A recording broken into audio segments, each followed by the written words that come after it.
Good afternoon, good afternoon. Bali, nagtatahi ako ngayon ng sapatos. Ito, zipper. Ito, ito pina-zipper nila, ma'am. Ayan. Dito sa shop nila, pinagkatiwala. Ngayon, tatahiin natin dito yung stopper niya. Kasi natahi na natin tong zipper niya. Ngayon, itatahiin ko na lang dito sa tambalete.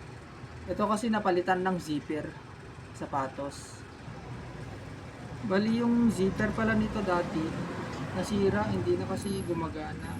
Kaya pinalitan natin ng zipper yung sapatos. Bali ito wala kasing tali talaga, nakadesign sa zipper talaga. Bali pinapalitan nila ma'am ng pinapapalit ng may-ari ng zipper. Tapos sa mga gusto ring magpa-zipper ng sapatos nila, mga boots, yung combat boots, pwede nag-zipper din ako ng zipper din ako, lalo na sa mga combat boots. At yung mga zipper na boots, yung dati may zipper na papalitan, nag-aayos din ako. Then ayun, naayos ko na tong makina ko. Piniprepare ko na sa pagtatahi. Na-refill natin ng thread. Ganito yung ginagawa ko pagka hindi kaya ng isang makina, yung post type. Post type kasi yung kadalasan kong nagagamit. Ito, bibihira ko na lang nagagamit sa mga sapatos na lang, tulad nito. Kung hindi kaya ng post type na sundutin, dito ko na lang tinatay. Kasi itong makina na to, bali lahat kayang tahiin. Kahit kaso nga lang, matagal. Matagal pero napaka-epektibo. Ito yung unang makina ko pala noon.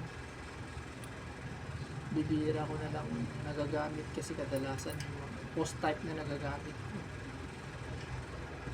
Karamihan kasi sa tinatahi ko bag, bihira ang sapatos. May nagpapatahi ng sapatos pero mas marami talaga sa bag. Kulangin ko yung kaliwa.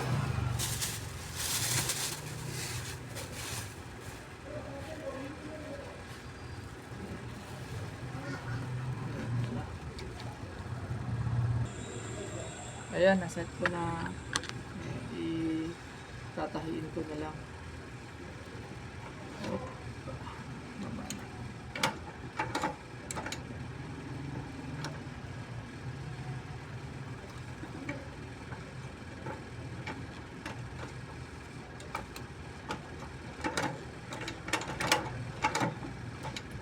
Sa ganitong makina kasi ito talaga nagagamit sa mga ganitong pang patches sa sapatos,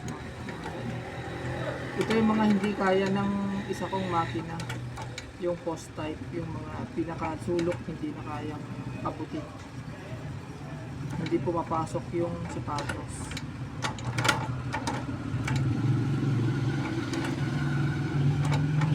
Ito kasi pagka walang post type, pag walang tambalete yung ginagawa, minano-mano ang pagtahi dito. Kung nakikita nyo, dahan-dahan ko tinatahi kasi kung ano yung dating butas niya, butas ng sapatos dun sa pinagtahian, sinusunod ko para hindi naman halata pagka nakita yung thread, parang style niya na lang, parang back to original siya. Kasi sinusunod-sunod ko na yung dating butas. Ayan.